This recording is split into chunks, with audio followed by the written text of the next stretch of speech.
ലോക്സഭാ തെരഞ്ഞെടുപ്പിനുള്ള കോൺഗ്രസിന്റെ സ്ഥാനാർത്ഥി നിർണയ ചർച്ചകൾ ഇന്ന് തുടങ്ങും. കേരളത്തിന്റെ ചുമതലയുള്ള AICC general secretary Deepa Das Munshi രാത്രിയോടെ തിരുവനന്തപുരത്തെത്തും. നാളെയാണ് സ്ക്രീനിംഗ് കമ്മിറ്റി യോഗം. കെ സുധാകരൻ മത്സരിക്കുമെന്ന പ്രചാരണം അഭ്യൂഹം മാത്രമെന്ന് VD സതീശൻ പറഞ്ഞു. അടിസ്ഥാനരഹിതമായ വാർത്തകളാണ്.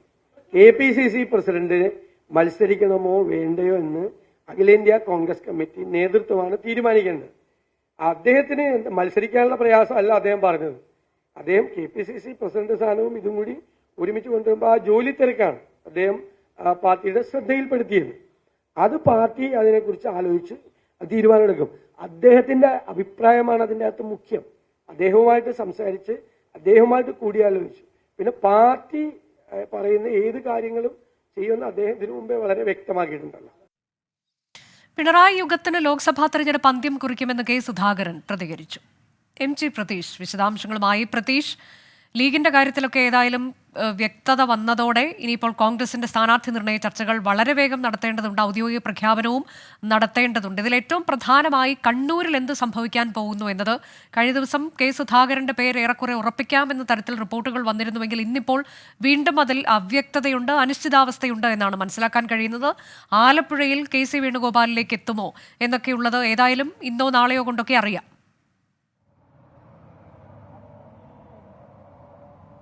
തീർച്ചയായും അനുജ, കാരണം ഉഭയകക്ഷി ചർച്ചകൾ പൂർത്തിയായതോടെയാണ് കോൺഗ്രസിൽ സ്ഥാനാർത്ഥി നിർണയ ചർച്ചകളിലേക്ക് കടക്കുന്നത്. ഇന്നും നാളെയുമായി സ്ഥാനാർത്ഥി നിർണയം സംബന്ധിച്ചുള്ള ഒരു അന്തിമ തീരുമാനം കോൺഗ്രസിൽ ഉണ്ടാകുമെന്നതാണ് ഏറ്റവും പ്രധാനപ്പെട്ട കാര്യം. കേരളത്തിന്റെ ചുമതലയുള്ള AICC general secretary Deepa Das Munshi ഇന്ന് വൈകിട്ടോടുകൂടി തന്നെ തിരുവനന്തപുരത്ത് എത്തുന്നുണ്ട്. നാളെയാണ് സ്ക്രീനിംഗ് കമ്മിറ്റി യോഗം നടക്കുക. ഈ സ്ക്രീനിംഗ് കമ്മിറ്റി യോഗത്തിൽ കോൺഗ്രസ് മത്സരിക്കുന്ന 16 മണ്ഡലങ്ങളിലെയും സ്ഥാനാർത്ഥികൾ സംബന്ധിച്ചുള്ള ഒരു നിർണയം ഉണ്ടാകും.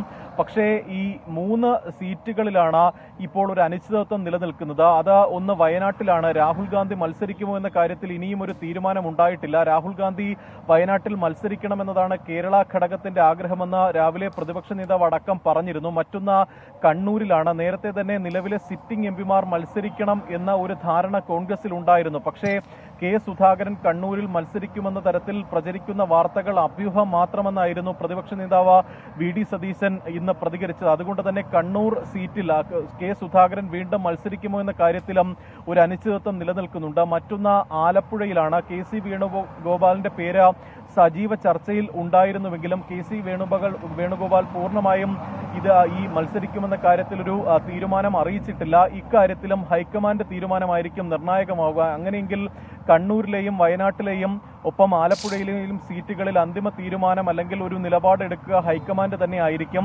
മാത്രമല്ല LDF ഇതിനോടകം തന്നെ സ്ഥാനാർത്ഥി പ്രഖ്യാപനം നടത്തുകയും പ്രചരണത്തിലേക്ക് കടക്കുകയും ചെയ്തിട്ടുണ്ട്. അതുകൊണ്ട് തന്നെ എത്രയും വേഗം സ്ഥാനാർത്ഥി നിർണയം പൂർത്തിയാക്കി കളം പിടിക്കാനാണ് കോൺഗ്രസ് ഒരുങ്ങുന്നത്. ലീഗുമായുള്ള ചർച്ചകളൊക്കെ തന്നെ വളരെ സമാധാനപരമായ രീതിയിൽ അവസാനിച്ചു. അതുകൊണ്ട് തന്നെ ആ ഒരു പ്രതിസന്ധിയും നിലവിൽ കോൺഗ്രസിനില്ല. അതുകൊണ്ട് തന്നെ എത്രയും വേഗം പൂർത്തിയാക്കി പ്രചരണത്തിലേക്ക് ഇറങ്ങാനുള്ള ഒരു തീരുമാനമാണ് കോൺഗ്രസിനുള്ളത്. പരമാവധി വിജയപ്രതീക്ഷയുള്ള സ്ഥാനാർത്ഥികളെ മണ്ഡലത്തിൽ നിർത്തിക്കൊണ്ട് സർക്കാരിനെതിരായിട്ടുള്ള ആരോപണങ്ങൾ ഒപ്പം അതടക്കം പ്രചരണായുധമാക്കിക്കൊണ്ട് മുന്നോട്ട് പോകാനാണ് തീരുമാനിച്ചിരിക്കുന്നത്. എന്തായാലും നാളെ ചേരുന്ന സ്ക്രീനിംഗ് കമ്മിറ്റി യോഗം നിർണായകമായ തീരുമാനങ്ങളും സ്ഥാനാർത്ഥി നിർണയവും പൂർത്തിയാക്കും. അതിനുശേഷം ഈ പട്ടിക ഹൈക്കമാൻഡിന് കൈമാറുകയും ഹൈക്കമാൻഡ് അന്തിമ തീരുമാനം എടുക്കുകയുമാണ് ചെയ്യുക. അനുജ, ശരി. കോൺഗ്രസിന്റെ സ്ഥാനാർത്ഥി നിർണയത്തിനായുള്ള സ്ക്രീനിംഗ് കമ്മിറ്റി യോഗം നാളെ നടക്കും. അതിൽ അന്തിമ പട്ടികയാവും. പിന്നീട് ആ പട്ടിക ഹൈക്കമാൻഡിന് കൈമാറും. അതിനുശേഷം വളരെ വേഗം തന്നെ ഔദ്യോഗിക പ്രഖ്യാപനം ഉണ്ടാകും.